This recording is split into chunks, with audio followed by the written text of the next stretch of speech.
السلام علیکم ورحمۃ اللہ تعالی وبرکاتہ۔ الحمد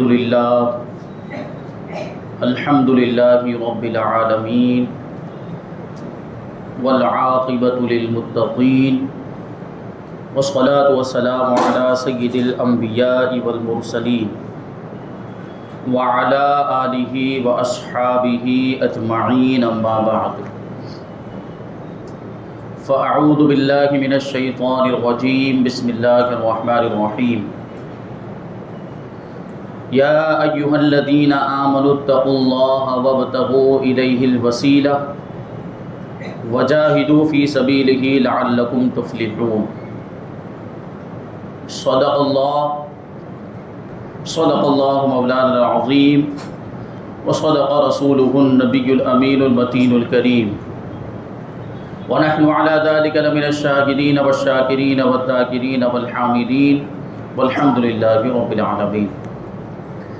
آئیے ہم اور آپ سب سے پہلے حضور سرور کائنات، فخر موجودات، باعث تخلیق کائنات، احمد مجتبیٰ محمد مصطفیٰ صلی اللہ علیہ وسلم کی بارگاہ میں درود و سلام کا ہدیہ پیش کریں اور پڑھیں اللہم صلی علی سیدنا و مولانا محمد معدن الجود والکرم وآلہ الکرام وابنہ الکریم وبارک وسلم صلاۃ و سلاما علیک یا رسول اللہ صلی اللہ تعالی علیہ وسلم۔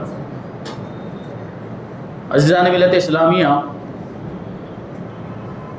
ہم پھر سے اپنے اس موضوع کی طرف لوٹتے ہیں جو ہم نے شروع کیا تھا، اللہ تک پہنچنے کی منزلیں، کامیابی کے پڑاؤ۔ سب سے پہلی منزل ہے ایمان، دوسری منزل ہے اللہ تبارک و تعالیٰ کا خوف، تیسری منزل ہے وسیلہ، اور چوتھی منزل ہے مجاہدہ۔ دوسری منزل کا تذکرہ چل رہا تھا خوف الہی، اللہ تبارک و تعالیٰ کا تقوی، پرہیزگاری۔ اس کے تعلق سے بہت ساری باتیں بتائی گئی تھیں۔ اس میں حضرت امام غزالی رحمۃ اللہ تعالیٰ علیہ کا ایک قول نقل کیا گیا تھا، جس میں انہوں نے تصوف کے چار درجات کو بیان کیا۔ پہلا درجہ یہ بیان کیا کہ الناس کلہم موتى الا العلماء، کہ لوگ سب کے سب مردہ ہیں، صرف علماء زندہ ہیں، علم والے جو ہیں وہ زندہ ہیں۔ والعلماء کلہم نیام الا العاملین، اور علماء سب کے سب سوئے ہوئے ہیں، جاگنے والے علماء صرف وہی ہیں جو اپنے علم پر عمل کرتے ہیں۔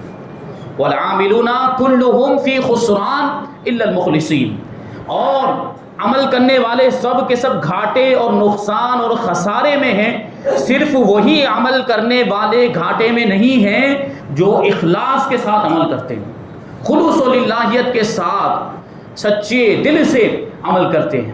پھر آگے کیا فرمایا تھا کہ والمخلصون کلہم علی خطر الا الخائفین، اور مخلص لوگ بھی ہیں، علم والے، عمل کرنے والے اور اخلاص والے ہیں، یہ سب بھی ہمیشہ خطرے میں رہتے ہیں، لیکن وہ لوگ خطرے میں نہیں ہیں جو اللہ سے ڈرتے رہتے ہیں۔ اللہ کا خوف جن کے دلوں میں ہوتا ہے وہ پھر دنیا والوں سے ڈرتے نہیں ہیں۔ تو خوف الہی کی بات چل رہی تھی، اسی میں شیر خدا کا واقعہ بھی ذکر کیا گیا اخلاص کے تعلق سے، اور حضرت فضیل ابن عیاض کی توبہ کا واقعہ بھی ذکر کیا گیا تھا۔ اگر آپ کو یاد آ رہا ہو، حضرت فضیل ابن عیاض رضی اللہ تعالیٰ عنہ یہ ڈاکو ہوا کرتے تھے، جب توبہ کر لی تو اللہ تبارک و تعالیٰ نے ان کی توبہ کی برکت سے مٹی کی اینٹوں کو سونے کی اینٹیں بنا دی۔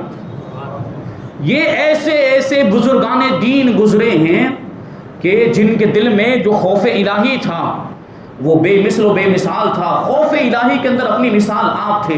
یہ ایسے اللہ کے نیک بندے، ان کی زندگی کو ہمیں مشعل راہ بنانا چاہیے، ان کے نقش قدم پر چلنا چاہیے۔ یہ اولیاء کرام ہیں جو اللہ تبارک و تعالیٰ سے ڈرتے ہیں، اور جب یہ اللہ تعالیٰ کا خوف اپنے دل میں پیدا کر لیتے ہیں تو اللہ تبارک و تعالیٰ قرآن میں ان کے بارے میں ارشاد فرماتا ہے الا ان اولیاء اللہ لا خوف علیہم ولا هم يحزنون، خبردار سن لو کہ اللہ کے جو ولی ہوتے ہیں نہ ان پر کسی چیز کا خوف ہوتا ہے نہ وہ غمزدہ ہوا کرتے ہیں۔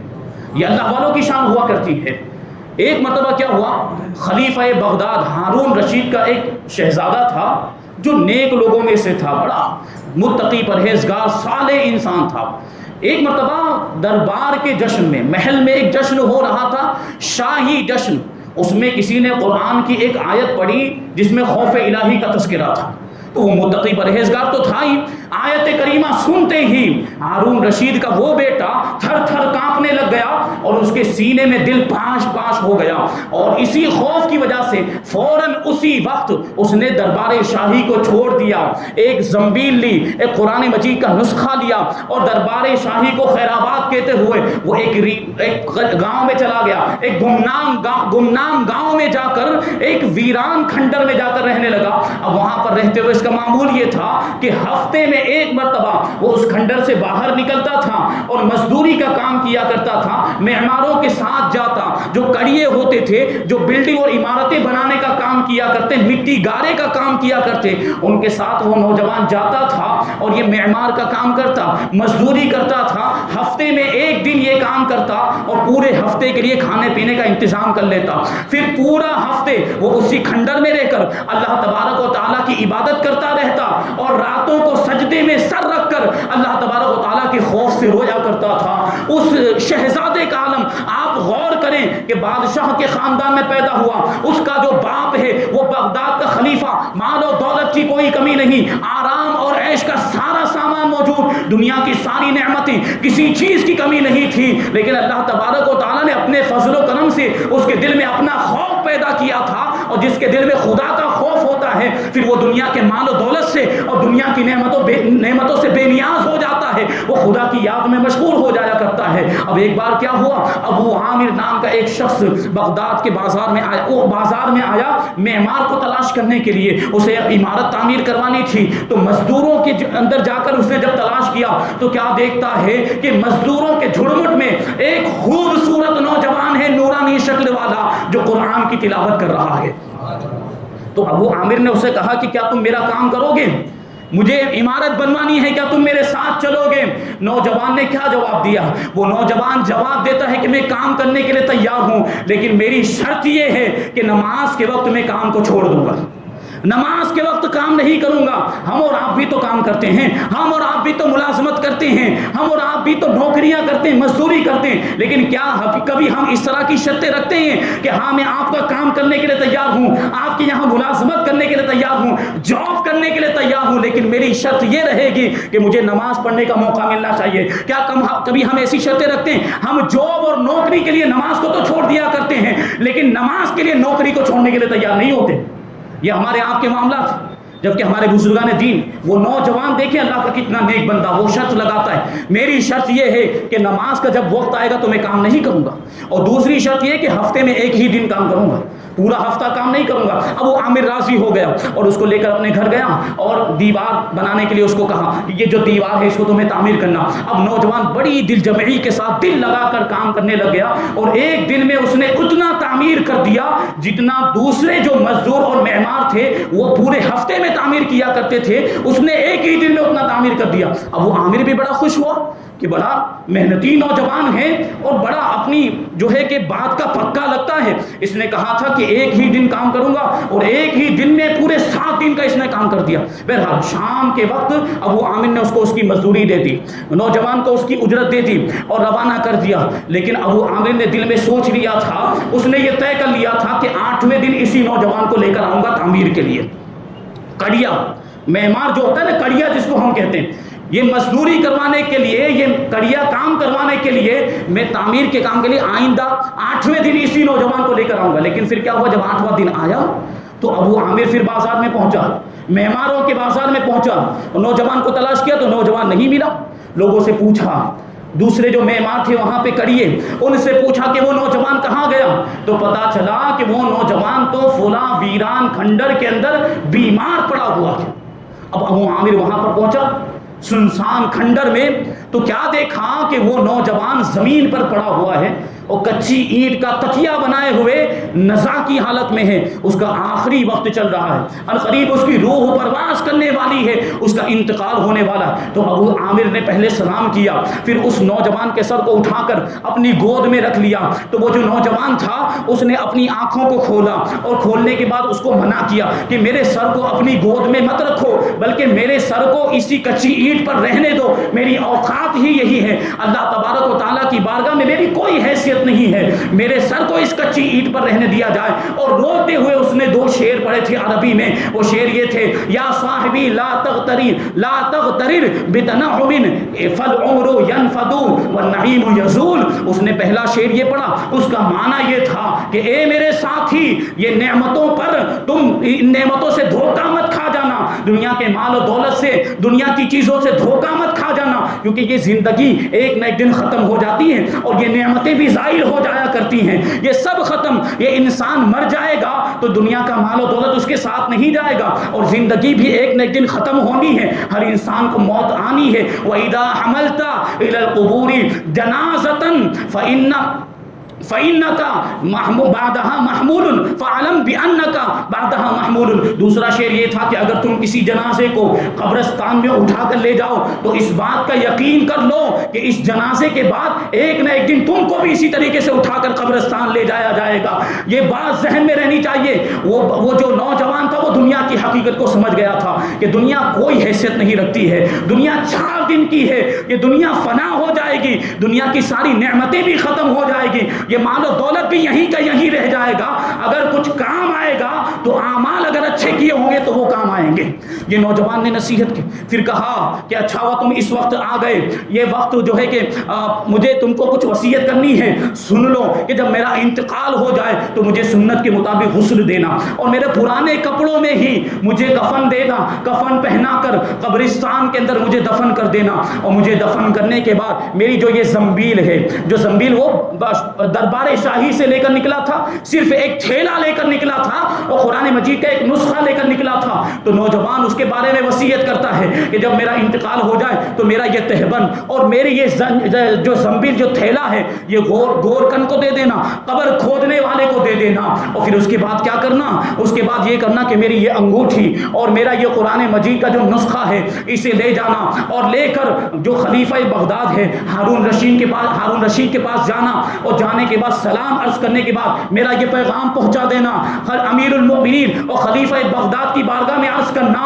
یا امیر المؤمنین لا تموتن علی غفلتک، اے امیر المؤمنین، اے مسلمانوں کے بادشاہ، اے مسلمانوں کے خلیفہ، اپنی اس غفلت پر مت مرنا بلکہ خدا کا خوف کرتے رہنا۔ اب کیا ہوا، یہ گفتگو کرنے کے بعد تھوڑی دیر کے بعد ہی اس نوجوان کا انتقال ہو گیا۔ وہ نوجوان جو کہ مٹی گارے کا کام کرنے والا تھا، اور ایسا کام کرنے والے کو عربی میں طیان کہا جاتا ہے، طیان یعنی مٹی گارے کا کام کرنے والا، کڑیا کا کام کرنے والا، معمار جسے اردو میں کہا جاتا ہے۔ اب ہوا کیا، اس کے انتقال کے بعد ابو عامر نے اس کو سنت کے مطابق اپنے ہاتھوں سے غسل دیا، اس کو کفن پہنایا اور قبر میں اس کو دفنا دیا، اور اس کی وصیت کے مطابق اس کے تہبند کو اور اس کی جو زنبیل تھی وہ جو قبر کھودنے والے کو دے دی۔ اب آخری وصیت کو پورا کرنا باقی تھا، اور وہ تھا انگوٹھی اور قرآن مجید کا نسخہ۔ یہ دونوں چیزیں اس نے لی، اور ابو عامر نے اب بغداد کا سفر طے کرنا شروع کر دیا۔ اب بغداد میں جس دن ابو عامر پہنچا ہے اسی دن یہ شاہی جلوس نکلا ہوا تھا۔ اب شاہی جلوس کا کیا معاملہ، بادشاہ جو ہے کہ ایک سواری پر سوار ہوتا ہے، اس کے ساتھ اس کے سارے سپاہی درباری ہوتے ہیں، اور یہ بڑی شان و شوکت کے ساتھ یہ جلوس نکلا کرتا ہے۔ تو بغداد کے گلی کوچوں کے اندر یہ شاہی جلوس گشت کر رہا تھا۔ ابو عامر بھی سڑک کے ایک کنارے پر کھڑا ہو کر یہ جلوس کا نظارہ دیکھنے لگا، یہ جلوس کا منظر دیکھنے لگا۔ جیسے ہی خلیفہ بغداد ہارون رشید پر ابو عامر کی نظر پڑی، ابو عامر نے چلا کر کہا کہ اے امیر المؤمنین، ایک نوجوان غریب الوطن جو اپنے وطن سے دور تھا، ایک نوجوان مسلمان، اس کی 2 امانتیں میرے پاس ہے، اور بڑی بے بسی اور بے کسی کے عالم میں اس کا انتقال ہو گیا ہے، یہ دونوں امانتیں آپ میرے پاس سے لے لیجئے۔ اس ابو عامر کی پکار کو سن کر ہارون رشید نے سواری کو رکوا دیا۔ اب کیا ہوا، ابو عامر نے آگے بڑھ کر وہ دونوں چیزیں اب ہارون رشید کے ہاتھ میں رکھ دی، وہ انگوٹھی بھی رکھ دی، اور وہ جو قرآن شریف کا نسخہ تھا وہ بھی ہارون رشید کو دے دیا۔ اب ہارون رشید نے جیسے ہی اس انگوٹھی کو دیکھا اور اس قرآن مجید کے نسخے کو دیکھا، اس کی آنکھوں سے آنسو جاری ہو گئے، اور وہ یا طیان کہہ کر زارو قطار رونے لگ گیا۔ اس کا معاملہ، اس کی حالت تبدیل ہو گئی، وہ زارو قطار روتے ہی جا رہا تھا۔ تھوڑی دیر کے بعد جب حالت کچھ سنبھلی تو اس نے اپنے ساتھیوں سے، اپنے سپاہیوں سے کہا کہ ابو عامر کو بھی ساتھ میں لے لو، اسے بھی محل لے کر چلو۔ جب ہارون رشید اپنے محل میں پہنچا تو وہاں پھر پہنچنے کے بعد اس نے ابو عامر کو طلب کیا، ابو عامر کو بلایا۔ ابو عامر جب دربار میں پہنچ گیا تو ہارون رشید بادشاہ کہتا ہے کہ اے ابو عامر، کیا اس نوجوان کو تو نے پہچانا؟ کیا اس نوجوان کو تو جانتا ہے؟ وہ نوجوان کون تھا جس کا اس کھنڈر میں انتقال ہو گیا، جو بے بسی اور بے کسی کے عالم میں وفات پا گیا؟ وہ میرا نور نظر، لخت جگر، میرا شہزادہ تھا۔ بات یہ تھی، معاملہ یہ تھا کہ ایک مرتبہ شاہی دربار میں ایک محفل سجی ہوئی تھی، جشن کا انعقاد کیا گیا تھا۔ اس میں کسی قاری نے خوف والی آیت کریمہ کی تلاوت کی اور لرز اٹھا اور خوف خدا کا مجسمہ بن کر وہ محل کو چھوڑ کر جنگلوں میں چلا گیا۔ اور وہ معاملہ ہے، تب سے لے کر آج تک کئی سال گزر گئے، میں نے اس کو بڑا تلاش کیا لیکن کہیں بھی اس کا پتہ نہ چل سکا کہ میرا نور نظر، لخت جگر کہاں چلا گیا۔ آج معلوم ہوا کہ یہ فلاں گاؤں کے کھنڈر میں رہا کرتا تھا اور اتنی بے بسی اور بے کسی کے عالم میں اس کا انتقال ہوا۔ وہ مزدوری کیا کرتا تھا، وہ معمار بن گیا تھا، وہ کڑیا بن گیا تھا۔ ہائے میرا لخت جگر، ہائے میرا نور نظر۔ پھر اس نے کہا، ہارون رشید نے، اے ابو عامر جانتے ہو یہ وہی انگوٹھی ہے جو میں نے اپنے ہاتھ سے اپنے شہزادے کو پہنائی تھی، اور یہ وہی قرآن کا نسخہ ہے جو میں نے بہترین کاتب سے لکھوایا تھا۔ اس زمانے میں قرآن کو لکھوانے کا رواج تھا اور بہترین کاتب سے لکھوایا تھا اور سنہرے روپہلے نقش و نگار سے اس کو میں نے آراستہ کیا تھا، اس کو سجایا تھا کہ میرا نور نظر، لخت جگر اس قرآن مجید کی تلاوت کرے گا۔ ہائے افسوس کہ بے کسی کے عالم میں میرے بیٹے کا انتقال ہو گیا۔ اب ہارون رشید کا معاملہ یہ کہ ابو عامر کے ہاتھ کو اس نے پکڑ لیا اور ہاتھ کو تھام کر کبھی وہ سینے سے لگاتا تھا، کبھی قرآن مجید کو سینے سے لگاتا تھا، انگوٹھی کو دیکھتا تھا اور روتا ہی جا رہا تھا۔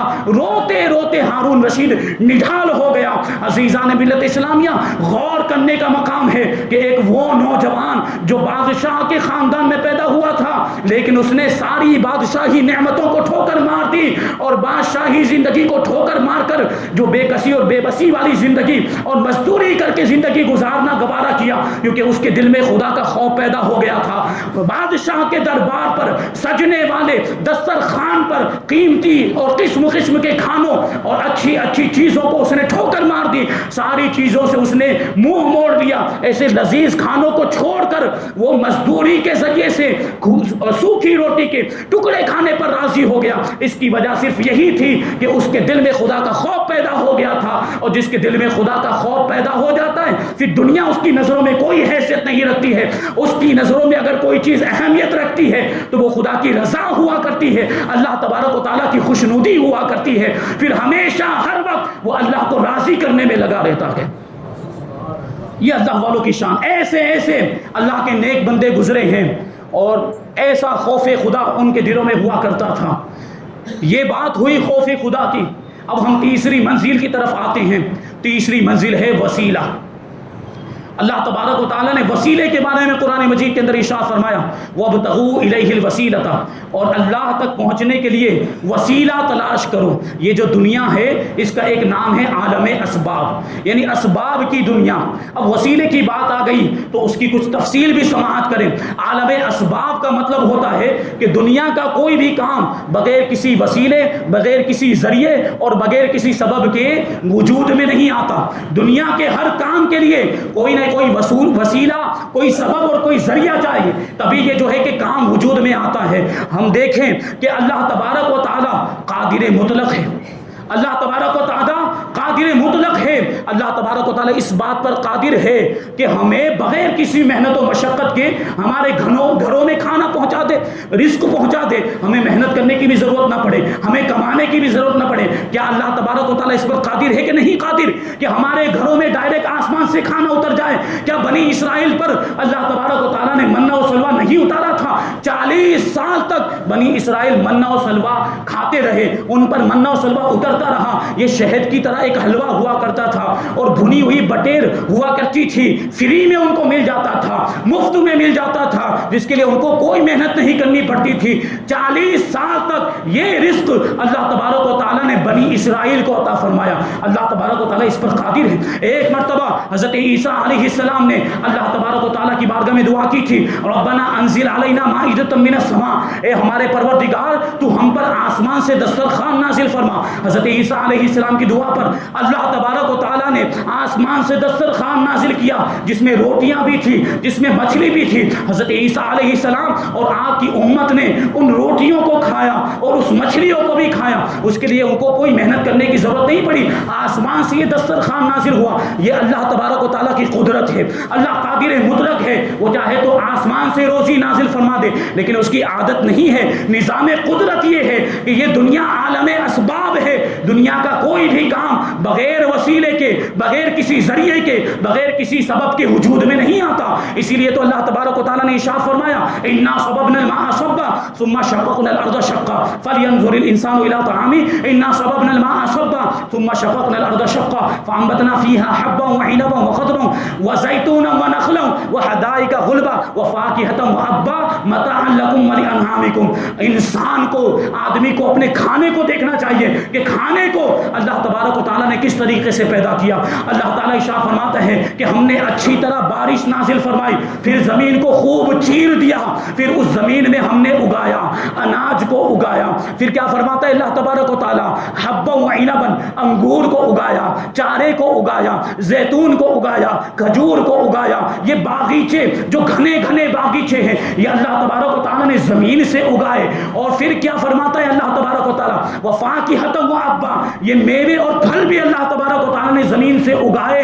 اور یہ گھاس پھوس بھی اللہ تبارک و تعالیٰ نے زمین سے اگائے, تمہارے فائدے کے لیے اور تمہارے جانوروں اور چوپائے کے لیے یہ اگائے. اللہ تبارک و تعالیٰ چاہتا تو ڈائریکٹ یہ چیزیں بنی ہوئی مل جاتی, لیکن یہ سارے اسباب پیدا کیے. بارش کو سبب بنایا, پھر وہ جو ہے کہ زمین کو سبب بنایا, زمین سے یہ ساری چیزیں اگی, پھر ہماری غذا بنی. ایک روٹی حاصل کرنے کے لیے, ایک روٹی تیار ہونے کے لیے ہمیں کتنی ساری چیزوں کی ضرورت پڑتی ہے. ہم دیکھتے ہیں پہلے زمین کو تیار کیا جاتا ہے, زمین میں پھر بارش ہوتی ہے, پھر زمین کو جوتا جاتا ہے, اس میں بیج ڈالا جاتا ہے, پھر اس بیج میں سے پودا نکلتا ہے, پھر اس کو کاٹا جاتا ہے, پھر کاٹنے کے بعد اس کو صاف کیا جاتا ہے, جو اناج نکلتا ہے اس کو پالش کیا جاتا ہے, اس کو اس کی مالش کرتے ہیں, اس کے بعد اس کو پیسا جاتا ہے, پیسنے کے بعد آٹا تیار ہوتا ہے, پھر آٹے کو گوندا جاتا ہے اور آگ جلائی جاتی ہے, پھر آگ کے اوپر توا رکھا جاتا ہے, پھر اس گوندے ہوئے آٹے کی روٹی بنا کر اس توے کے اوپر اس کو سینکا جاتا ہے, تب جا کے یہ روٹی تیار ہوتی ہے.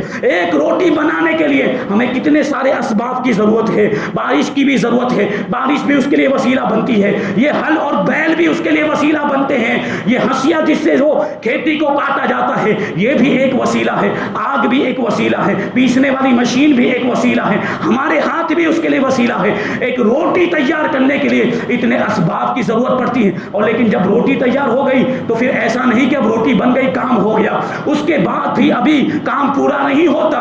اگر ایسا ہوتا تو روٹی کو سامنے رکھ دیتے اور روٹی سے کہتے کہ تو خود بخود ہمارے منہ میں آ جا, تو کیا خود بخود وہ روٹی ہمارے حلق میں چلی جاتی؟ نہیں, اس کے بعد بھی ہمیں اسباب کا سہارا لینا پڑتا ہے, ہمیں ذریعوں کا اور ہمیں وسیلوں کا سہارا لینا پڑتا ہے. پھر ہم کیا کرتے ہیں, روٹی ہمارے سامنے موجود ہے, روٹی کو توڑنا پڑتا ہے, ہاتھ سے روٹی کا نوالا بنانا پڑتا ہے, پھر اس نوالے کو منہ میں رکھنا پڑتا ہے اور دانتوں کی مشین کو چلانا پڑتا ہے, تب جا کے خدا کر کے وہ روٹی ہمارے حلق میں پہنچتی ہے. اب آپ سوچیں کہ ایک روٹی تیار کرنے کے لیے اور ایک روٹی کو اپنے حلق تک پہنچانے کے لیے اتنے سارے وسیلوں کی ہمیں ضرورت پڑتی ہے, اتنی ساری جو ہے کہ اتنے سارے ذریعوں کی ہمیں ضرورت پڑتی ہے, اتنی ساری چیزوں کی ہمیں ضرورت پڑتی ہے, تو خدا تک پہنچنے کے لیے وسیلے کی ضرورت کیوں نہیں ہوگی؟